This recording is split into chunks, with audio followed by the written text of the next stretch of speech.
This soap is based on a book called Mexican Gothic by Silvia Moreno-Garcia. Probably last year, this was one of my favorite books I read. It's kind of weird, it's kind of spooky. I think it's classified as a thriller horror kind of book, but if you haven't read it, you really should.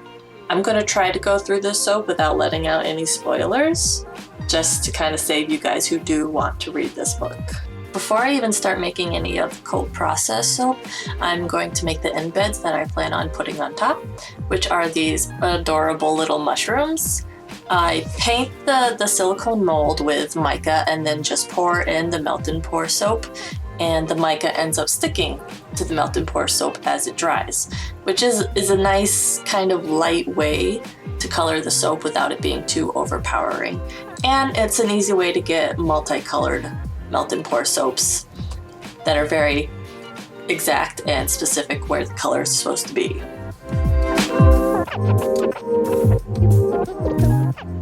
Here I am pouring the lye water solution into my oil mix to start that whole saponification process. I'm sure if you guys have watched soaping videos, you know what this is.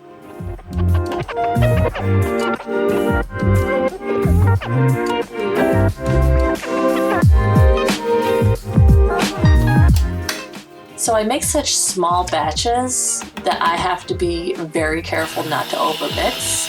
So you'll see me pausing a lot to look at the emulsion to see if it's ready.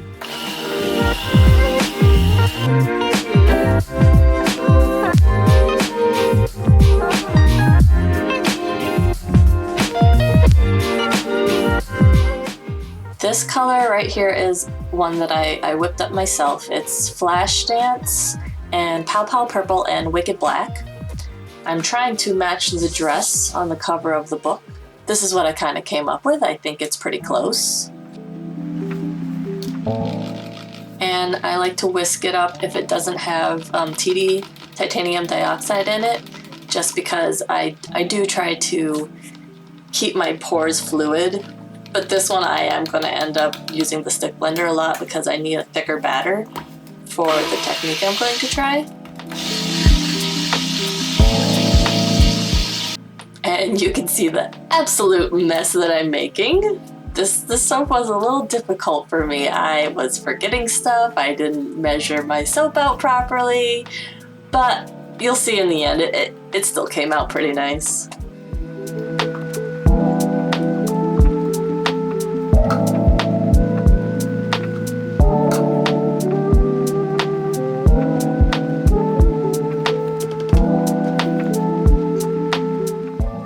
And here you can see I did not pour enough soap in, so I'm gonna have to eventually cut off the guides to that scraper so that it can get down a little deeper, go straight to the bottom to make that semicircle.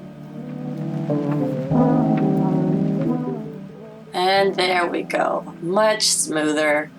You just gotta learn to improvise on the fly sometimes when you're making soap. I'm not a super exact person, like I don't do a ton of calculations before I start making soap, so sometimes that bites me in the butt.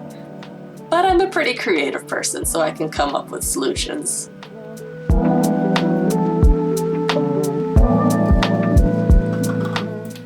And any of the excess soap that doesn't go into this mold goes into my little dino samplers. They're pretty adorable.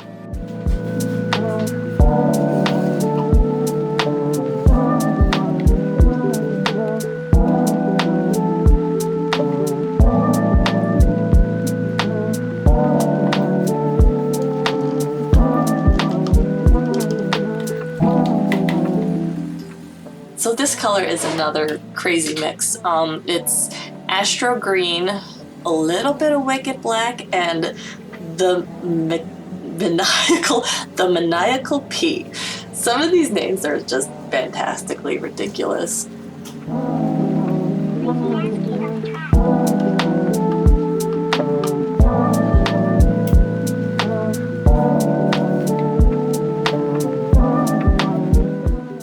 And this color is just straight up Wicked Black. I should have put a little activated charcoal in it, but it came out fine.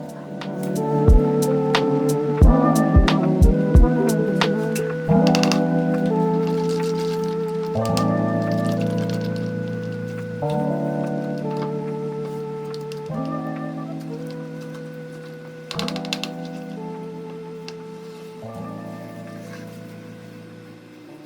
And this pour on top of the semicircle, it was originally meant to be a drop swirl to kind of look like the mold dripping down the wallpaper, but it thickened up on me a little too much.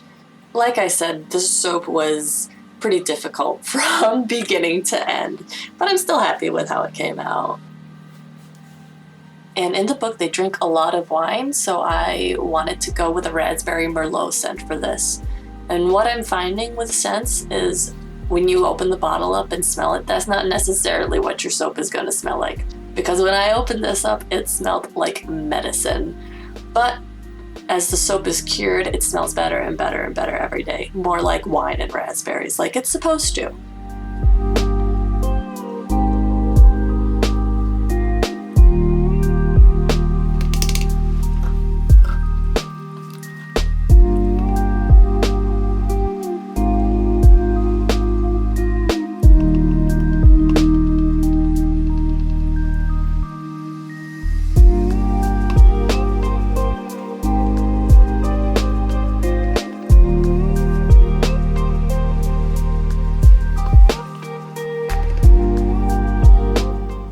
And here I am trying to make the top of the soap look a little more moldy, a little more decrepit, like the house in the book. And I'm just taking some of that Wicked Black mica and sprinkling on top with a makeup brush.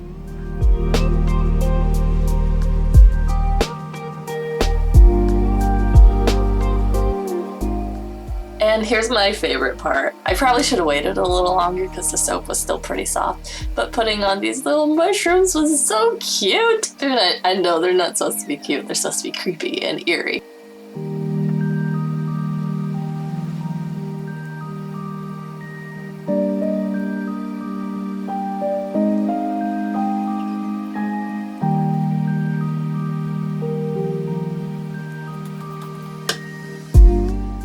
So now I'll just kind of stop talking and let you enjoy the cutting of the soap.